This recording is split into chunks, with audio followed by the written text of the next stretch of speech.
Buenas tardes.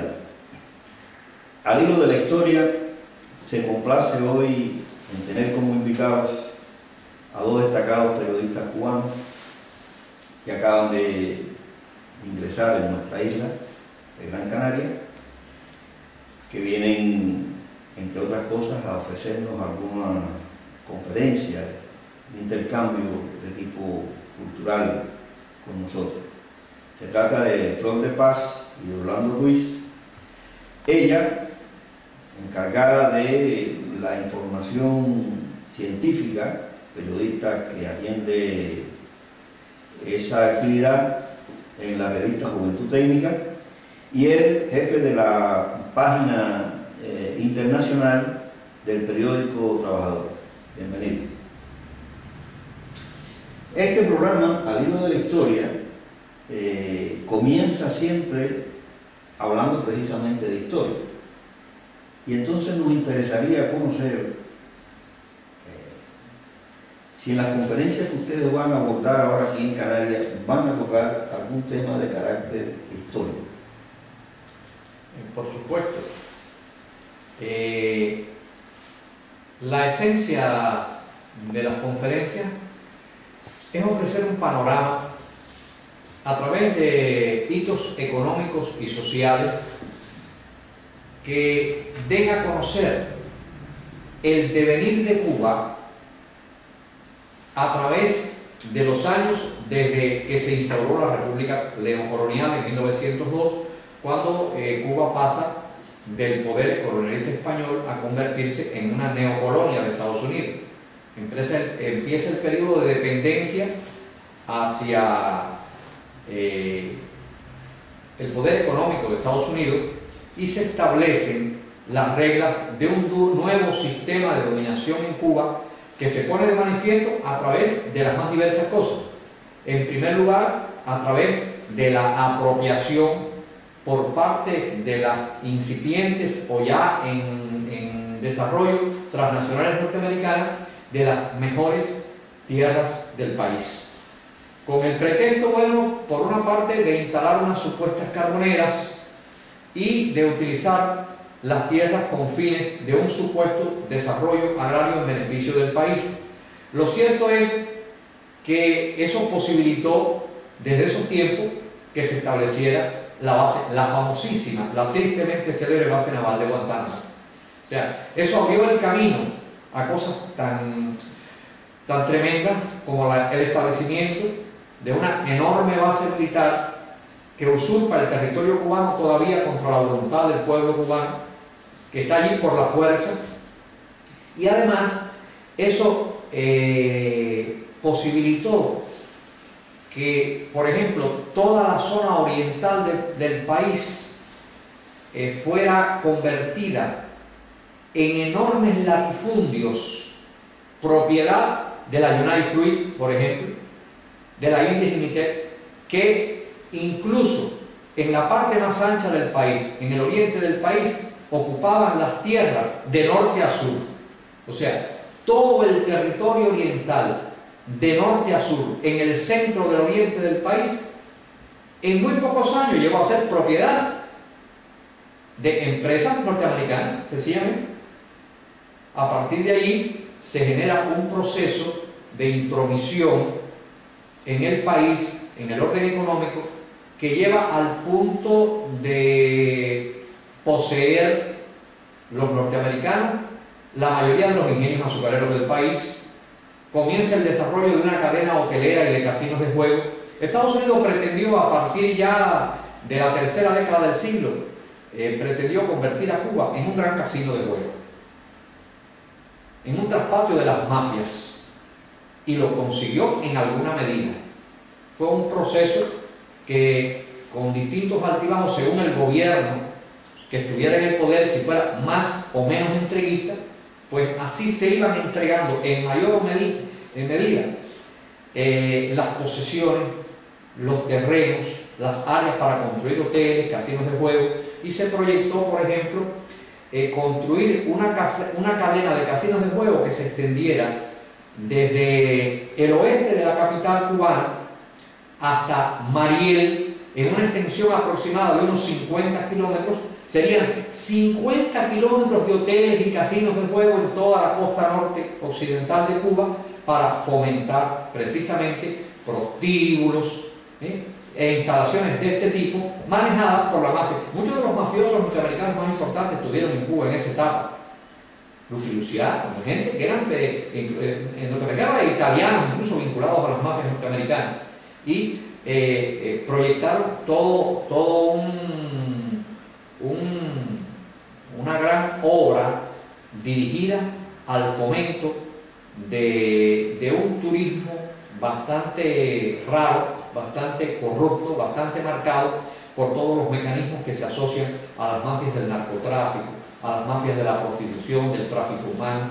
Todo esto caracterizó un largo periodo. En medio de esto, el desamparo. En Cuba había 200.000 campesinas, 200.000 familias campesinas sin tierra, o con pequeños minifundios que no podían producir nada. Hay muestras de tal desamparo que van desde no tener jamás luz eléctrica, no tener agua potable y no disponer de ningún tipo de asistencia médica, mientras las mejores tierras eran detentadas por las empresas.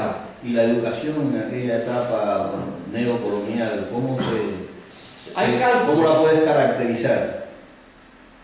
Por ejemplo, hay cálculos que refieren que hasta el 50% o más de la población podía ser en determinadas regiones analfabeta totalmente. Los accesos a la enseñanza eran prácticamente nulos en el campo. La carencia de escuela era total en el campo y el acceso a la enseñanza media y superior era una quimera irrealizable, sobre todo en el campo y en las áreas obreras de la ciudad. Eso solamente era privativo de la burguesía en desarrollo, de la burguesía local, y por supuesto las posibilidades de abrirse un futuro a través del conocimiento, a través del estudio para los muchachos campesinos era totalmente imposible en Cuba. Le he preguntado esto porque en muchos mensajes que circulan en internet y demás se trata de dar una visión edulcorada, ¿no? De decir de que antes de la revolución sí existía educación y que había acceso a la educación, y en general se ve que hay una manipulación de la información que se ofrece. Ahora, en este mismo contexto, ¿cómo era el problema de la ciencia? ¿Qué desarrollo tenía la ciencia y la cultura en general? En la etapa neocolonial, o sea, Cuba tiene un antecedente en la etapa colonial de desarrollo de un grupo de científicos importantes que hicieron aportes de categoría universal. Pues estas eran personas que venían a los países europeos a estudiar, pero en definitiva después iban a Cuba e hicieron aportes importantes, como es el caso de Carlos J. Freeland, con el descubrimiento de una nueva forma de transmisión de enfermedades a través de un vector del mosquito. Que durante un tiempo parece que se lo hicieron también. Sí, eso fue una batalla de años para que se le... Y todavía hay quien duda de que ese descubrimiento sea de Freeland. Todavía quedan algunas personas que hasta lo ponen en duda. Pero bueno, lo cierto es que la comunidad científica internacional reconoce Hay otros ejemplos, pero este quizás sea el más conocido. Luego Cuba entra en la etapa neocolonial, la etapa donde los Estados Unidos son los nuevos dueños del país, y la ciencia, digamos que incluso que en el periodo colonial tenía muchas limitaciones y que era cosa de personas aisladas, pues en el periodo neocolonial esto se agrava mucho más. O sea, la ciencia sigue siendo un asunto de personas aisladas, pero no se favorece de ninguna manera ningún desarrollo de investigación, ni mucho menos, y es aún más un asunto personal, y cualquier cosa que se hizo en esa etapa dependió del financiamiento que cada uno de los implicados, o sea, de los científicos, pudo aportar para esas investigaciones. Termina el periodo neocolonial con una academia de ciencias que había sido fundada en la colonia y que tenía un poder evaluativo de investigaciones importante. Termina el periodo neocolonial con una academia de ciencias que nada más sirve para que los científicos se reúnan y debatan sus temas, pero que no tiene ningún poder de vetar absolutamente nada. Fue privado de todos sus poderes originales. Y con un grupo de científicos que también hicieron aportes muy importantes, pero que tuvieron que conseguirlo a través de un esfuerzo personal y no, por ejemplo, un tema muy significativo es el tema tecnológico. Cuba en esa etapa tenía una sociedad de ingenieros, pero los ingenieros de Cuba no podían hacer ninguna investigación porque no había quien financiara aquello a partir de hacer creaciones, soluciones tecnológicas, porque la transferencia tecnológica de Estados Unidos era predominante y no permitía que hubiera ni interés, ni mucho menos, que en ese campo. Más hubo en el campo médico, que tú sabes que hay una tradición en el país, en principio la Academia de Ciencia Colonial tenía como fundamento la medicina, lo que luego se amplió a otras disciplinas. Bueno, y tal era el panorama antes del triunfo de la revolución, y llega la revolución y encuentra un universo de analfabetos inmenso y se enfrenta ahí con un programa de alfabetización en primera instancia y luego de universalización de la enseñanza, que bueno, ya sabes que los resultados que tiene hoy. Como decía ella, y como se dice por aquí, llegó el comandante y mandó a parar. ¿Cómo se experimenta ese cambio entonces a una nueva etapa, ¿no? Es decir, se paraliza todo el dominio ese que ejercía el imperio en Cuba y empiezan a surgir nuevas relaciones de producción, etcétera, etcétera. ¿Cómo pudieras caracterizar esto? Donde ya se abre, a partir de lo que ella incluso estaba diciendo, es decir, hay un programa inmenso de educación, de alfabetización, etcétera. ¿Y cómo puedes caracterizar entonces esta nueva etapa? Yo había mencionado que el problema de la tierra fue clave en la etapa neocolonial, la posesión de la tierra. En los inicios de la revolución, también la posesión de la tierra es un hecho trascendente. La primera ley de la revolución que se firma es la primera ley de reforma agraria, que se firma en la Sierra Maestra, en La Plata, y que precisamente elimina todos esos grandes latifundios, pasan a manos de los campesinos y el Estado. Desaparecen los grandes latifundios mediante la primera ley de reforma agraria, que después se perfeccionará con una segunda ley 2 años después, pero mediante esto cambia totalmente el estado de la propiedad sobre la tierra. Y esas decenas de miles de familias campesinas que vivían en la peor miseria son los primeros beneficiados por la revolución. Consiguientemente, se comienza a introducir la educación en las montañas. Se comienza a introducir la educación en todas las zonas más humildes del país a partir de un fenómeno trascendental en la historia de Cuba que marca un viraje radical, que es la campaña de alfabetización en 1961. Con la campaña de alfabetización en 1961, en un solo año, la casi totalidad de la población cubana aprende a leer y escribir. Esto marca un hito en la historia del país y marca el hito que sirve de punto de partida para una nueva educación, la educación revolucionaria del pueblo. Después, como decía mi compañera, vienen las campañas de seguimiento hasta alcanzar el 6º grado, y después eso se fue perfeccionando hasta los niveles de enseñanza media superior que estaban representados por las facultades obreras en todo el país. Y por supuesto, en el perfeccionamiento del sistema, con los años, fue el acceso a la universidad, la universalización de la enseñanza. En Cuba la enseñanza con la revolución se convirtió en un derecho de todo el pueblo, es gratuita y universal como lo es la salud pública.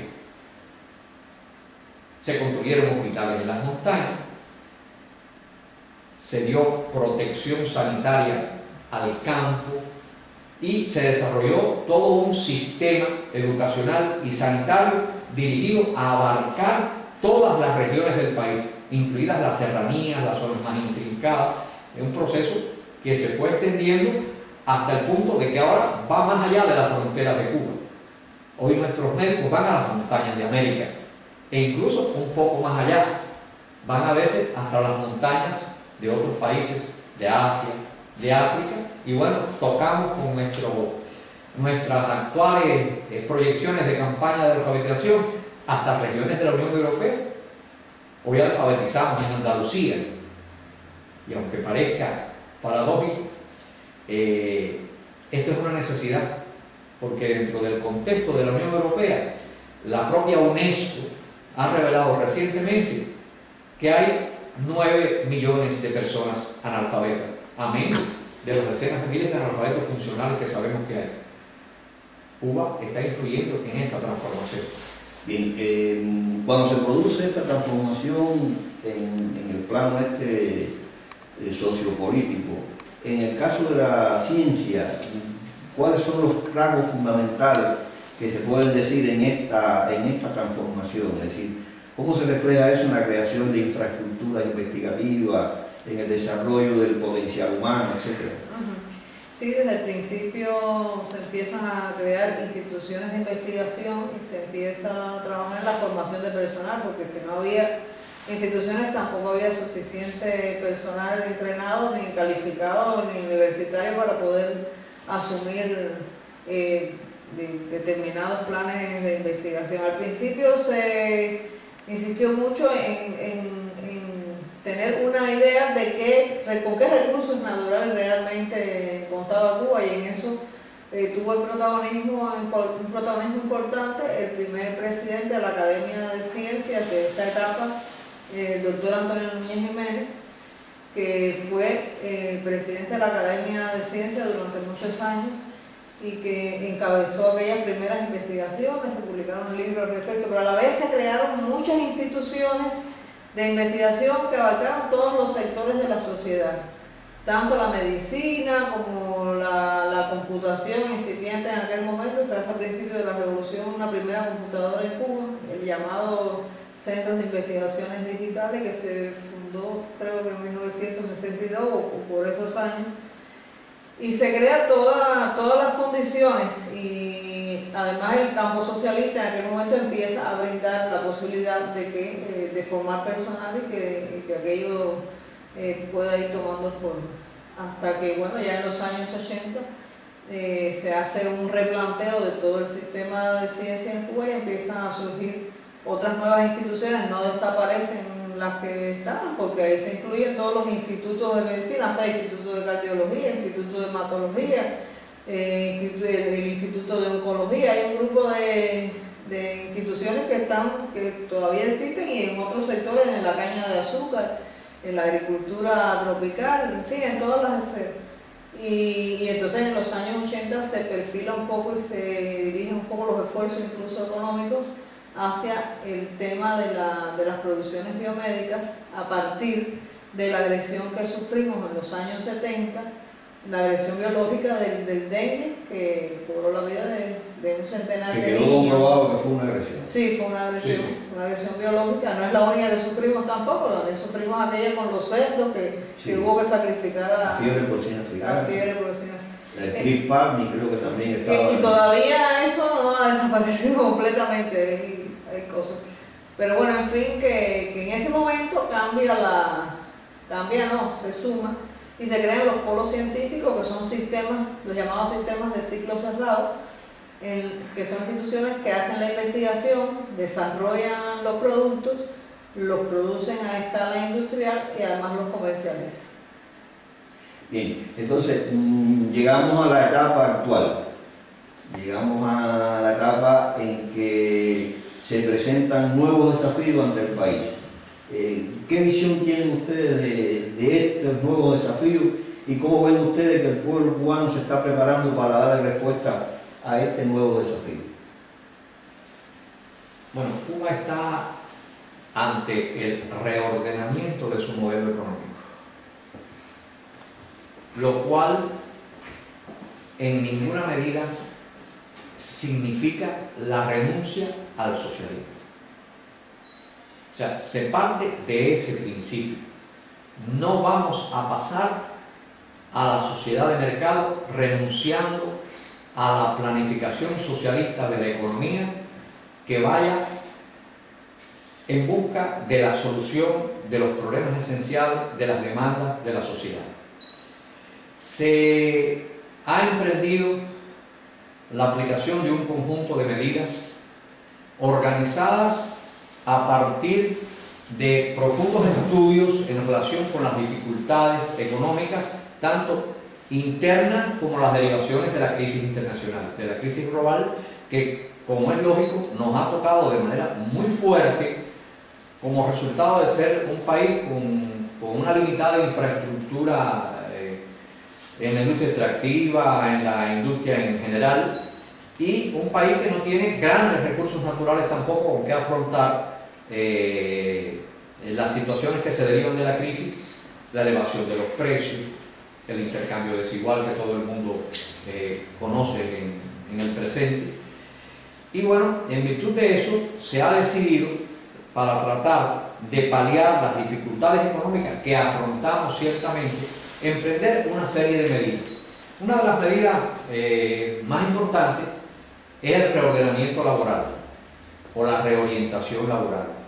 En Cuba hay muchos sectores de la economía y de los servicios donde en los centros de trabajo existen las llamadas plantillas infladas, o sea, la sobredimensión del personal que se requiere para realizar determinadas funciones.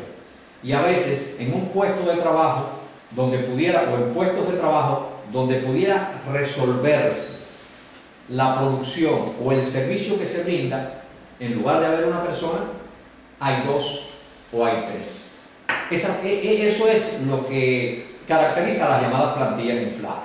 O sea, eso deviene en más baja productividad del trabajo, en baja productividad del trabajo. Por lo general, las plantillas sobredimensionadas coinciden con la baja productividad del trabajo o la ineficiencia de los servicios. A veces en lugares donde hay plantillas más reducidas hay mayor eficiencia, porque hay una mayor intensidad de trabajo, porque hay una mayor organización del trabajo. Entonces, a partir de ahí se va a una racionalización de las plantillas y se proyecta la sustitución de una cantidad determinada de puestos de trabajo, esto va implícito, y por supuesto la reorientación de un número considerable de trabajadores hacia otros puestos de trabajo, sobre todo dirigidos a los sectores de la economía donde es más necesaria la fuerza de trabajo. En ningún caso esto quiere decir que en Cuba no haya trabajo. Hay sectores de la economía estatal donde sobra la fuerza de trabajo, pero hay sectores de la economía estatal donde son necesarios trabajadores, llámese educación, construcción y otras ramas de la economía, la agricultura. La agricultura, que es necesario desarrollar la fuerza de trabajo en la agricultura. Hacia esos sectores se reorientan. En el mundo se ha cacareado por ahí mucho, en algunos lugares nuestros adversarios se han referido a que estamos dejando gente sin trabajo. Cuando en un centro de trabajo donde se haga el análisis de que sobran trabajadores, estos trabajadores son racionalizados, se les ofrece, se le hacen 3 ofertas de trabajo en otros lugares, pero en un momento en que también se abren otras posibilidades de empleo. En Cuba hay una gran apertura en este momento al trabajo por cuenta propia, a la formación de pequeños negocios privados que todo el mundo tiene la posibilidad de abrir, y en este caso incluso se prevé financiamiento de los bancos para emprender esos pequeños negocios. Esa es una posibilidad. Hay otras, como la constitución de nuevas cooperativas, el arrendamiento, las tierras en usufructo. En este momento, por ejemplo, el 50% de las tierras en Cuba, que la mayoría de ese 50% está en posesión del Estado, están improductivas. Todo el que desee determinada extensión de tierra en usufructo, el Estado cubano se lo facilita. no le cobra nada por eso.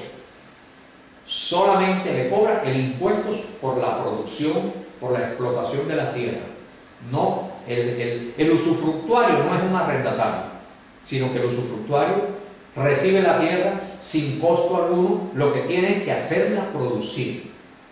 Y a partir de ahí la producción es para el beneficio suyo y de su familia, y el Estado, mediante el mecanismo de los impuestos, regula la relación entre productor y Estado. ¿Y qué papel se le va a atribuir a la remuneración del trabajo, es decir, al valor del trabajo, que se sabe que en el socialismo tiene que jugar un papel fundamental, el trabajo como fuente de ingreso fundamental y como estímulo, porque a veces uno tiene la impresión de que los salarios no se corresponden, en ocasiones desestimulan la participación de ellos. Eso es efectivamente así.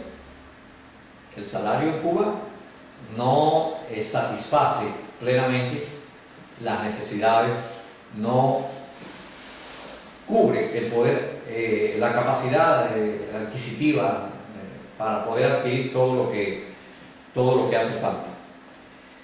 En la medida en que aumente la productividad del trabajo, hay potencialidades de elevar los salarios. Hay una progresión hasta el año 2015 donde se concibe que sucesivamente, cada año, a partir del incremento de la productividad, con las medidas que se están tomando, deben ir incrementándose los salarios. Esto no puede ocurrir en un día. Esto lleva aparejado otras medidas, porque sobre el Estado pesan muy fuertes gravámenes. Los subsidios. En Cuba existe la distribución a través de la famosa libreta de racionamiento, la libreta de distribución que se está eliminando de productos alimentarios. Sí, pero la eliminación es ordenada y progresiva. La libreta de productos alimentarios que permite la distribución lo que conocemos aquí como cartilla de racionamiento, la famosa lo que se conoce internacionalmente como cartilla de racionamiento, y que fue una medida justa, necesaria en los inicios de la revolución, para que todo el mundo recibiera el pan de cada día. Cuando digo el pan de cada día, los alimentos de cada día. Ahora, la libreta de productos alimentarios cuesta, esa cartilla es subsidiada por el Estado a los precios en que se compran los alimentos en el mercado internacional, le cuesta al Estado más de $1.000 millones al año. Que eso va sobre los hombros del Estado, porque el ciudadano compra los alimentos a un precio que está muy por debajo, están subsidiados. Pero ocurre que en este subsidio se beneficia a todo el mundo. En Cuba hay personas que tienen poder adquisitivo por su tipo de actividad,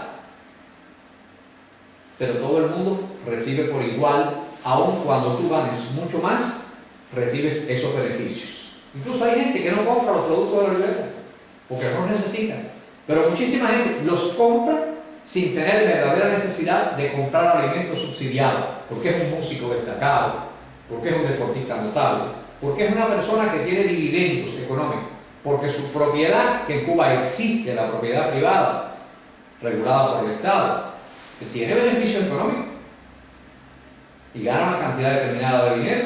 Eso hace, parece más práctica la idea de subsidiar a las personas y no a esos productos. Ahora, la idea es precisamente esa, que los subsidios, en el caso de los alimentos, no sean a los productos, sino subsidiar a las personas que tengan reales necesidades, que no son la mayoría, incluso las personas que tienen verdaderas necesidades, y progresivamente, en la medida en que el poder adquisitivo, con una mayor productividad del trabajo, crezca y suban los salarios, ir eliminando progresivamente la libreta de racionamiento, de distribución de alimentos. Esto también de la iniciativa de los negocios privados, y eso me lleva a hacerme una pregunta que a lo mejor también otras personas se la hacen.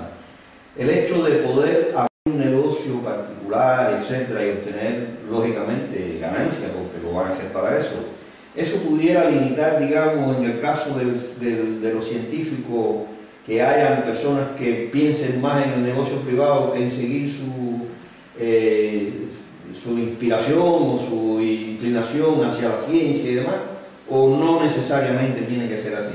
Bueno, sí, por supuesto que puede haber personas que se decidan por otro camino, siempre los habrá, pero yo no creo que eso disminuya de ninguna medida el potencial científico del país, porque es que es realmente muy amplio y los científicos a lo mejor tienen necesidades económicas igual que el resto de los pobladores, pero la realización personal que implica este tipo de labor a veces va más allá, y muchas veces va más allá de decir, bueno, ahora voy a dejar de ser científico después que tienes una categoría, después que eres doctor, etcétera, y decir, bueno, ahora voy a ir a ganarme este dinero, bueno, no es que sea despreciable ni mucho menos y que no haga falta, pero que ahí entran a jugar valores importantes. Una cosa que yo quería decir es, y ya hablando desde el ángulo de las ciencias sociales, que también está muy presente en Cuba, aunque no la he mencionado, o sea, los estudios sociológicos de toda la sociedad han estado presentes desde el principio. Desde el Instituto de Filosofía fue uno de los primeros que se fundó junto con aquel primer grupo, que es la participación social en el debate de estas nuevas medidas que se van a tomar. En este momento, estos lineamientos están sometidos al debate en toda la sociedad y la verdad que hemos estado participando en algunos y además hemos tenido referencias de otros y realmente las personas se paran y dicen lo que piensan sin ningún problema, sea lo que sea a favor del lineamiento que está ahí, proponen cambios, o sea, se desarrolla mucho la imaginación y la creatividad. Hay gente que propone otro lineamiento, o sea, en definitiva la gente dice lo que quiere y lo que estima del que está. Y en el caso de los científicos específicamente, un poco que llaman la atención sobre los aportes que a la economía puede hacer la ciencia, o sea, todavía más aportes, cómo puede, de esa potencialidad creada, puede revertirse en un mayor aporte económico a la sociedad. Y ahora, en el caso de la prensa se hace eco de estos planteamientos. Sí, lo que antes quería hacer dos aclaraciones. Primero, en el caso de los científicos, que además cada vez más se va a la búsqueda del vínculo de la ciencia con la producción, eso también es importante contribución al incremento de la productividad del trabajo. Y como resultante, también lo que reciban los científicos es el resultado de eso. O sea, el mejoramiento de las condiciones de vida en este sentido debe tocar a todo el mundo. Los científicos no están exceptuados de eso, de esos beneficios, porque si aumenta la productividad del trabajo y además la ciencia se revierte en beneficio de la productividad del trabajo, lógicamente los científicos pueden mejorar sus condiciones de vida. Por otra parte, en Cuba se han creado, nuestra sociedad es un tipo de sociedad que ha creado valores humanos esenciales, donde la realización espiritual, la realización a partir del conocimiento y del aporte que yo brindo a la sociedad es esencial para mí. Y esos valores no se han perdido en Cuba. Existen, prevalecen y tienen un resultado. La prensa. Sí. La prensa refleja, por supuesto. En Cuba se produce un profundo debate que no es un referendo, sino que es tomar el pulso a las opiniones a viva voz. Pero en muchos lugares se hace un referendo, a ver qué opina la gente de los casos, pero no es un referendo. Es tomar las opiniones a viva voz. En nuestro barrio, en todos los lugares de la sociedad, se realiza el debate más intenso. Y a nadie se le limita en sus expresiones acerca de los cambios, de las posibilidades y dificultades que estos cambios traen consigo, de las cosas que me pueden o no afectar. Hay gente que se queja, pero eso me puede afectar. Bueno, en alguna medida, todo cambio trae afectación, pero en esencia el resultado general debe ser positivo, que es en definitiva el reordenamiento del modelo económico de la sociedad. Estos cambios se están reflejando en la prensa. Nosotros, incluso en el caso que ella hablaba de los científicos, los periodistas que trabajan en estas publicaciones están asistiendo a los debates y se divulgan con toda su intensidad.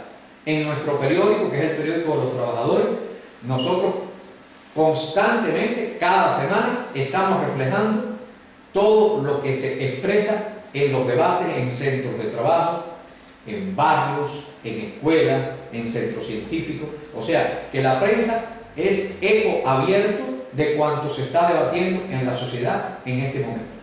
Ahora, llama poderosamente la atención que todos estos cambios, todas estas mejoras que se ha experimentado en la sociedad cubana, pues lógicamente no trascienden. Es decir, hay un gran blanco informativo que ya nos hemos referido a él en otras ocasiones y nos llama la atención, entre otras cosas, por ejemplo, en el campo científico.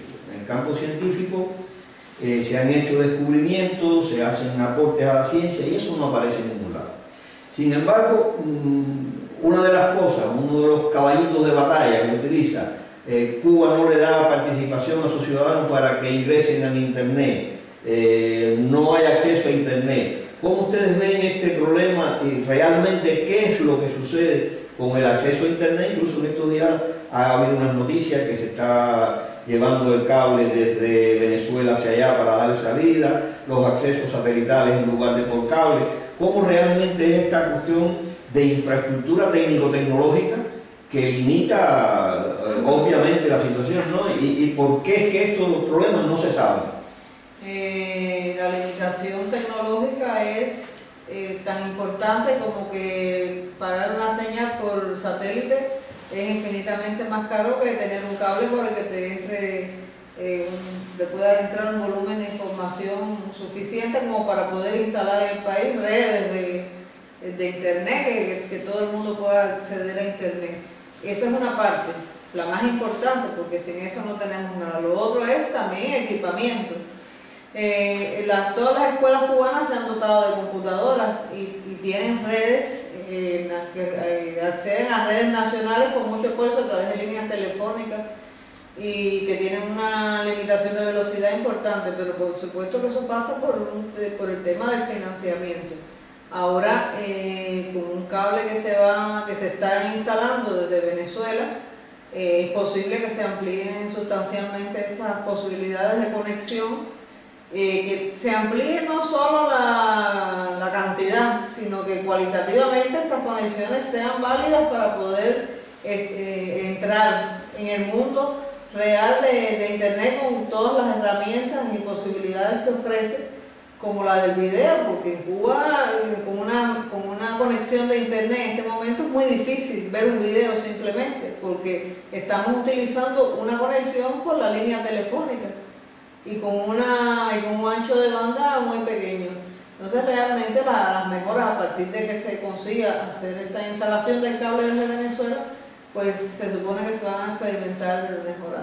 Ahora, hay una situación antes de pasar a la cuestión de esto, que bueno, cualquiera de uno lo puede decir. ¿No parece una contradicción el hecho de plantearse de que el gobierno cubano limita el acceso a Internet y demás, entonces tener una universidad preparando gente en esa especialidad, que es la Universidad de la Ciencia Informática? Claro. ¿No parece que eso es un problema? Porque ahí parece ser que se están preparando muchísimo personal especializado en estas técnicas, ¿no? Sí. Bueno, este personal también tiene muchas misiones. Por supuesto que es una contradicción. Si no le interesara que la gente tuviera acceso a estas tecnologías, bueno, pues para qué iba a crear una universidad de tales dimensiones para eso. Pero la Universidad de Informática tiene otras muchas misiones, que es la de crear software, que muchas veces son inaccesibles para Cuba, aplicable a toda la rama de la ciencia y la tecnología en el país. Exportar este tipo de cosas se hace difícil porque esto está muy monopolizado, pero al menos solucionar nuestro propio problema, y no solo de software sino de hardware. De Cuba en un momento tiene que fabricar sus propias computadoras y toda esta tecnología, aunque no llegue tal vez a algunos niveles, pero solucionar el problema en cantidad, que es una de las limitaciones que tiene en este momento. Que prácticamente se quedó en la CIS 300, ¿no? Por la última que produjeron. No te podría decir con precisión en cuál, pero la verdad que no, en ese campo hay muchas limitaciones, no solo porque no se puede armar una computadora, sino porque los componentes habría que comprarlos también y eso requiere financiamiento. Hay dos cosas. Cabe preguntarse primero, ¿cuántos países tienen una universidad de ciencias informáticas? Hombre, ese es lo Cabe que llama la preguntarse eso, atención, ¿no? por una parte. Por otra parte, en las cercanías de Cuba, por las cercanías de Cuba, pasan muchísimos cables de fibra óptica de Estados Unidos, pero nosotros no podemos acceder. Muchos países acceden al cable, a los cables submarinos de Estados Unidos, pero Cuba no puede acceder en virtud de ese inofensivo bloqueo que dicen que no hace daño. Pero hay bloqueo. Ese inofensivo bloqueo no deja a Cuba acceder a las líneas de comunicación submarina que existen muy cerca de Cuba, pero nosotros no tenemos acceso de ningún tipo, ni puede existir ningún convenio para acceder a los cables submarinos de comunicación de Estados Unidos. Eso no es posible. Como no es posible establecer un sistema coordinado de intercomunicación entre Cuba y Estados Unidos. Eso está totalmente limitado, está totalmente bloqueado. En este momento incluso hay una gran tensión en relación con eso. Se dictaron una serie de medidas que supuestamente facilitaban las telecomunicaciones entre Cuba y Estados Unidos, pero después las medidas para implementar la ley son tan tortuosas en el sistema judicial de Estados Unidos que eso no se ha podido poner en práctica. Prácticamente es una burla. Se dice, no, si yo te voy a autorizar las facilidades del sistema de comunicaciones, pero después en la práctica es inaplicable, que nadie se llame engaño. Todo eso que se anunció a bombo y platillo de que se liberaba el sistema de telecomunicaciones, todo eso se puede llevar porque sencillamente las medidas que implementan eso no se han aplicado y prácticamente eso se ha disuelto en sal y agua y no hay ningún beneficio en tal sentido en relación con Cuba, el bloqueo del PIB. Hay un ejemplo que pudiera ilustrar el bloqueo, porque si no tendríamos que hacer una lista aquí interminable. Pero hay un ejemplo que de una sensibilidad extrema para cualquier ser humano, que es el caso de los niños con cáncer.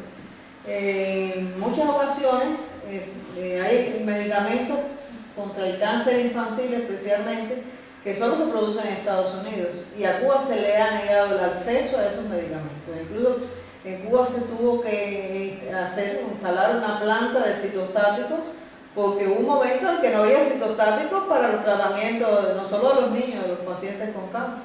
O sea, el bloqueo llega al punto de negarle a un niño un medicamento que puede alargarle la vida.